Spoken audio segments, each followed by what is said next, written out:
الرحمن الرحيم. ألف لام ميم ذلك الكتاب لا ريب فيه هدى للمتقين الذين يؤمنون بالغيب ويقيمون الصلاة ومما رزقناهم ينفقون. السلام عليكم ورحمة الله وبركاته. الحمد لله رب العالمين، لا إله إلا الله وحده لا شريك له، له الملك وهو الحمد على كل شيء قدير. Que la paix et la bénédiction de le prophète sallallahu alayhi wa sallam, sa famille, ses compagnons et tous ceux qui emporteront le pas jusqu'au jour de la résurrection. Nous sommes présents sur votre chaîne Marisa TV pour vous présenter une émission Espace Islamique au cours de laquelle nous allons parler et des mérites du mois de juillet du Ramadan. Comme on l'a dit, le prophète l'a dit, sallallahu alayhi wa sallam, que le rappel profite aux croyants. À ce effet, nous avons sur notre émission nos chers invités que nous allons vous présenter dans quelques instants. Assalamu alaikum wa rahmatullahi wa barakatuh. Assalamu alaikum wa rahmatullahi wa barakatuh. Ici, nous avons à notre présence notre cher imam, l'imam de la mosquée centrale, c'est imam, si vous me le permettez, mon cher papa et El Hadja Adamou Faleti. Nous avons également El Hadja Ihumbo Ibrahim. Nous avons également El Hadja Soumanu Sadissou. Bienvenue sur l'émission Marisa TV pour votre espace islamique. Alors, aujourd'hui, sinon parfois, dès le début du mois de juillet, les musulmans ont des difficultés à identifier le premier jour du mois de Ramadan. Alors que le prophète Mohammed sallallahu alayhi wa sallam nous a montré quelques indices, quelques méthodes pouvant nous permettre d'identifier le premier jour du mois de Ramadan. Alors, cher imam, selon vous, comment faire pour identifier le premier jour du mois de Ramadan? Merci pour la considération. Merci pour la faveur que Dieu a faite à notre quartier. Nous avons une nouvelle télé du nom de Marisa TV. Que Dieu lui donne la longévité. Maintenant, pour revenir à votre question, vous me demandiez quels sont les indices pour pouvoir voir c'est aujourd'hui le premier jour qu'il faut embrasser le carême. Exactement. C'est bien dit. Exactement. Heureusement que j'ai mon collaborateur qui est là, qui s'y connaît très bien. Vous savez, le prophète Mohammed sallallahu alayhi wa sallam dit prenez le carême à la vue du croissant lunaire. Vous devez voir la lune ou bien entendre que les gens ont vu. On ne peut pas se dire, bon, se lever seulement et dire, ah, c'est aujourd'hui le Ramadan. Il faut être sûr que les gens ont vu la lune. Parce que c'est cette vision-là qui donne le top. Hein? Donc, absolument. Comment ça se fait? Il y a des gens, il y a des appareils qui permettent de voir effectivement. Et la plupart du temps, j'ai constaté qu'en Afrique, on n'a pas encore ces appareils-là. Et on attend toujours l'Arabie Saoudite. Et la plus forte raison, la dernière fois, ce n'est que l'Arabie Saoudite qui nous a dit on a vu la lune. Vous voyez? Donc, il est dit que si quelqu'un vous dit qu'il a vu, si vous avez l'assurance sur sa manière d'adorer Dieu, s'il est sincère dans l'adoration divine et qu'il vous dit ils ont vu et que lui aussi l'a vu, on dit vous pouvez prendre le carré. On dit par rapport entre lui et Dieu, la crainte d'Allah, vous le remarquez en lui. Vous voyez, voilà, c'est aussi un indice. Mais ce qui est collégial, c'est qu'un ensemble doit quand même adopter un bon moment pour dire on a vu la lune. Avoir l'assurance qu'on a vu la lune et vous mettez. Ce n'est pas pour rien que c'est fait 29 ou 30 jours. Vous voyez, Dieu est bon. Hein? Au pire des cas, si vous ne voyez pas, donc vous avez l'assurance que le lendemain, c'est d'office. Non, si ce n'est pas 30, c'est 29. Dieu nous l'autorise. Donc, il n'y a pas de crainte par rapport à ça. L'essentiel, c'est de tout faire pour savoir que la lune est sortie. Les gens ont vu. C'est l'essentiel. Voilà les indices qui sont nécessaires. Merci beaucoup, l'imam, de nous avoir répondu à cette question. Ma seconde demande est celle-ci. Nous aimerions savoir les mérites du mois de jeûne du Ramadan. Les mérites du mois de jeûne du Ramadan. Merci, merci. Mérite, mérite, ça veut dire qu'est-ce que l'on y gagne. Quand le mois là arrive, qu'est-ce qu'on gagne dans ce mois-là? Ah, il y a trop de choses qu'on gagne dans ce mois. Le prophète Mohammed sallallahu alayhi wa sallam, il dit dès que vous faites ce jeûne-là, sincèrement, imanan wa ihtisaban, Dieu dit, il va vous enlever tous les péchés que vous avez pu commettre. C'est un bon mérite, ça. Ça dit, ce mois-là vient pour nous laver. Et celui-là qui n'a plus de péché, il revient comme un enfant qui vient de naître. Donc voilà un mérite très important. Et mieux, mérite ceux-là qui ont la chance et qui font des offranses dans ce mois-là. Quand tu fais un, je dis, il récompense ça, voire 10, plus 10, voire plus. Il y en a qui ont besoin de secours. Il y en a qui ont besoin d'assistance. Et quand vous prenez ce mois-là, pour dire, bon, je vais au secours de ceux-là qui en ont besoin, Dieu, il vous donne les récompenses qu'il donne. C'est pas facile de mettre la main dans la poche et prendre. C'est comme le poil, le vieux le disent, le poil du corps, vous le tirez, vous allez savoir ce que ça veut dire. Donc, prendre dans ce qu'on a et donner à quelqu'un d'autre, c'est pas aussi facile. Et si vous arrivez à le faire, Dieu dit, vous faites 1, je vous donne 10, voire plus. Donc voilà des mérites. Il y en a plein, plein. Quand vous faites une seule prière, la prière nocturne, et mieux, vous arrivez à lire le Coran. Et j'ai entendu un collègue tout à l'heure dire, il est à côté de vous là. Il descend 4 Corans dans le mois. Vous regardez, le Coran est descendu dans ce mois. Et celui-là qui arrive à le lire pendant 4 fois dans le mois, regardez ce que ça peut être comme mérite. Donc, il y a plein de mérites dans ce mois que je ne peux pas les citer tous. Heureusement, pour ça, est là. Le Ramadan, d'abord, nous on peut appeler ça un sport. Le Ramadan, c'est un sport. Un sport pour la santé. Un sport pour la santé. D'abord, lorsqu'il y a le Ramadan, quand nous faisons la prière de Tarawih, que nous faisons à 20h, regardons d'abord les gestes que nous faisons, hein, les mouvements que nous faisons. Et dans la gymnastique, qu'est-ce qu'on fait comme geste? C'est presque ça. Vous voyez, on est debout, on se rabaisse, on redresse, on va en bas. Tout ça là, ça nettoie d'abord le corps. Ça, c'est le bien que nous recevons d'abord auprès d'Allah dans notre âme, dans notre corps, dans notre santé, premièrement. Vous voyez? Donc, tout ce qu'il y a, le rein d'abord, ça redresse nos reins. Avec tout ça, celui qui arrive à bien faire son ramadan et surtout les prières nocturnes, les prières à Tarawih que nous disons là, il a bien suivi, il a bien fait. Pendant les 30 ou 29 jours, il va voir qu'il sera rajeuni.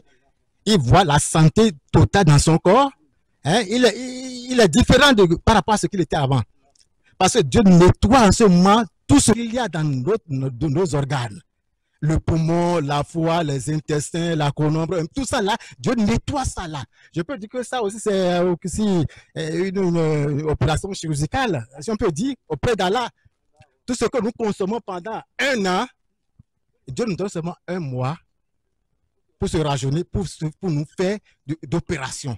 Vous voyez, les riches, chaque année, ils vont nettoyer le corps, ils vont vider le sang, ils prennent encore une autre juste pour se rajeunir. Mais Dieu dit, nous les pauvres qui n'en ont pas cette facilité. Donc, il nous donne 1 mois de carême pour nous faire rajeunir. Vous voyez, il nous redresse sur les reins. Et ça travaille beaucoup.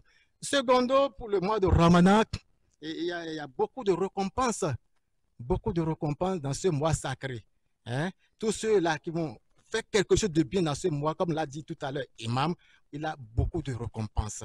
C'est ça que nous souhaitons, chers frères et sœurs en islam. Et faisons beaucoup d'efforts dans ce mois. Ne perdons pas ce mois-là. Ne soyons pas parmi les négligents, les fainéants, pour attendre d'abord, pour attendre seulement le dernier raka de Hacham. Il y a des gens musulmans, dès le début du mois de Ramadan, ils font le premier 2-3, et ils laissent, et au milieu, ils reviennent encore, ils disent qu'ils sont musulmans, ils font encore 2 carèmes, ils laissent, et c'est à la fin maintenant qu'ils terminent en disant qu'ils sont musulmans. Non, ce n'est pas ça, c'est frère.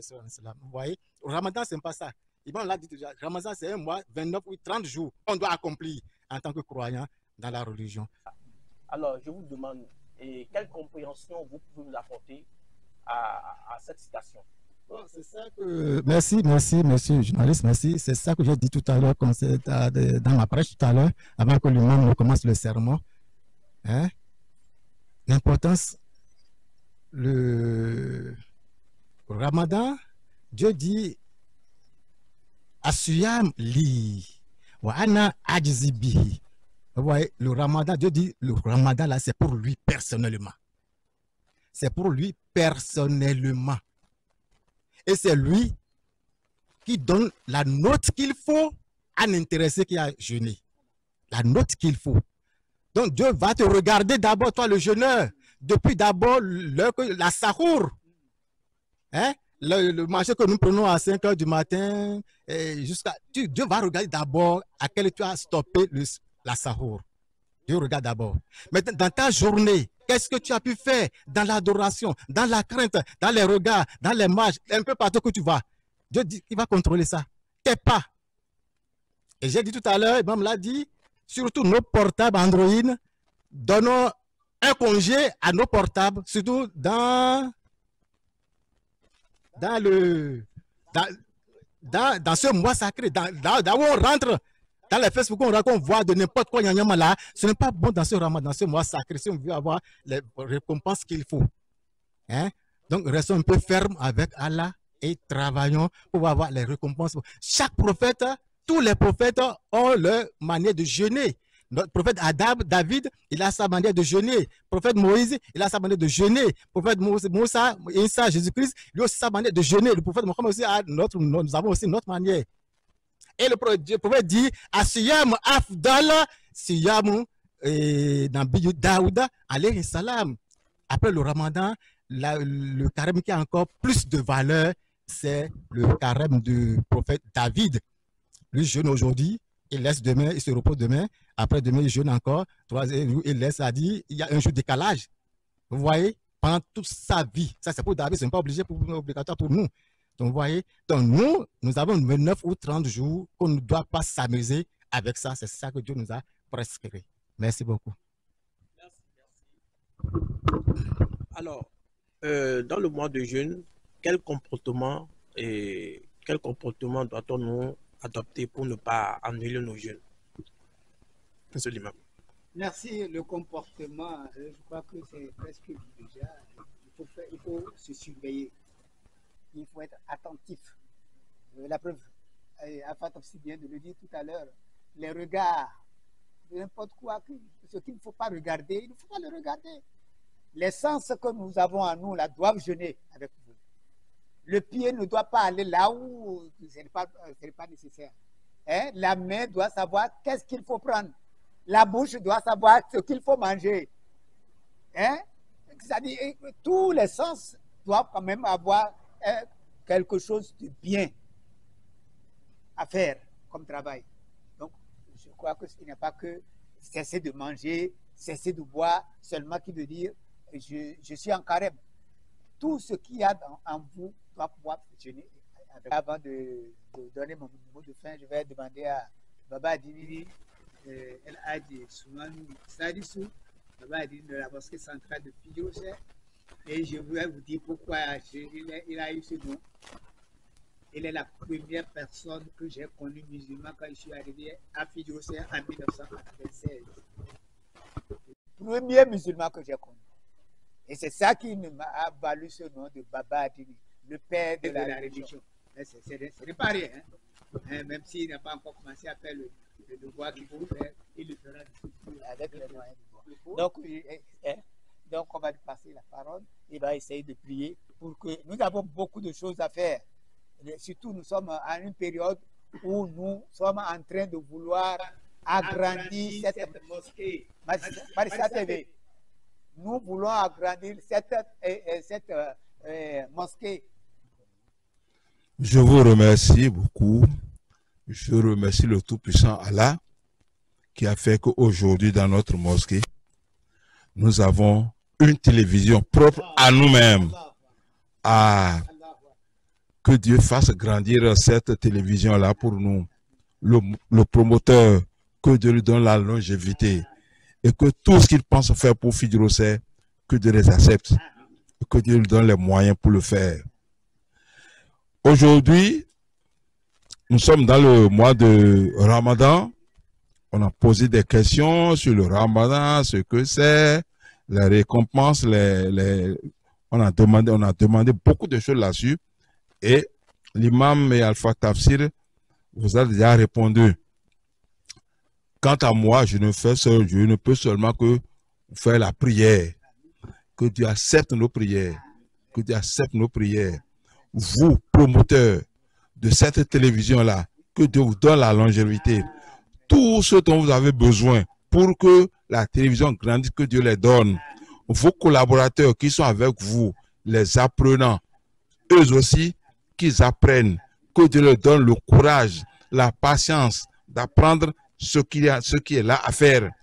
Que Dieu fasse qu'aujourd'hui, cette télévision-là devienne une grande télévision pour que tout le monde l'apprécie dans notre quartier. Car dans ce quartier, Fidi Rosset, si je veux rentrer un peu dans l'histoire, si on me dit qu'il aura un jour, il aura la télévision à Fidi Rosset, je dirais non. Je dirais non. Parce qu'il y avait même pas de mosquée, il n'y avait rien. Il y avait à Kanti, c'est ça? À Kanti. Les piquants là, c'est tout. Et après ça, c'est les serpents. Vraiment, ce sont les vrais habitants de Fidi Rosset, c'est ça. Les piquants et les serpents. Mais aujourd'hui, par la force de Dieu, il y a la mosquée et aussi il y a la télévision qui vient faire une émission dans la mosquée. Alors là, vraiment, il y a vraiment de quoi remercier Dieu. Que Dieu bénisse cette télévision-là et que Dieu fasse que cette mosquée ici, qui est aujourd'hui un hangar, nous sommes en train de faire les démarches pour qu'elle soit construite. Les démarches sont en bon train. Mais que Dieu mette son cachet là-dessus pour que ceux qui ont décidé de venir construire cette mosquée-là, qu'ils viennent, qu'ils ne l'oublient pas. La possibilité pour eux de le faire, que Dieu leur donne cette possibilité-là. Inch'Allah. Inch'Allah. Alors, pour finir, je ne suis pas imam, ni je ne suis pas Alpha Tafsir, mais je vais faire Adoua comme je peux. Nous allons réciter Fatiha. A'udhu billahi minash shaitanir rajim. Bismillahir rahmanir rahim. Alhamdulillahi rabbil alamin. Arrahmanir rahim. Maliki yawmiddin. Iyyaka na'budu wa iyyaka nasta'in. Ihdinas siratal mustaqim. Siratal ladzina an'amta alaihim ghayril maghdubi alaihim waladdallin. Amin. Le Fatiha, je disais que c'est le corps du Coran, mais c'est plutôt la mère du Coran. Vous voyez, c'est la mère du Coran. Ce n'est pas seulement que le corps du Coran, elle est la mère du Coran que nous venons de réciter. Que Dieu regarde ça là pour nous donner toutes les bénédictions qu'il a. Subhana rabbika rabbil izzati amma yasifun wa salamun alal mursalin walhamdulillahi rabbil alamin. Sallu ala nabi karim. Nous sommes pratiquement à la fin de notre émission. Je remercie tous mes invités, qu'Allah vous bénisse. Je remercie également tous les téléspectateurs pour leur attention et pour leur patience. Je remercie également l'équipe technique derrière Marisa TV. Assalamu alaikum wa rahmatullahi wa barakatuh. Wa alaikum salam wa rahmatullahi wa barakatuh. Allahu akbar. Bismillahir rahmanir rahim. ألف لام ميم ذلك الكتاب لا ريب فيه هدى للمتقين الذين يؤمنون بالغيب ويقيمون الصلاة ومما رزقناهم ينفقون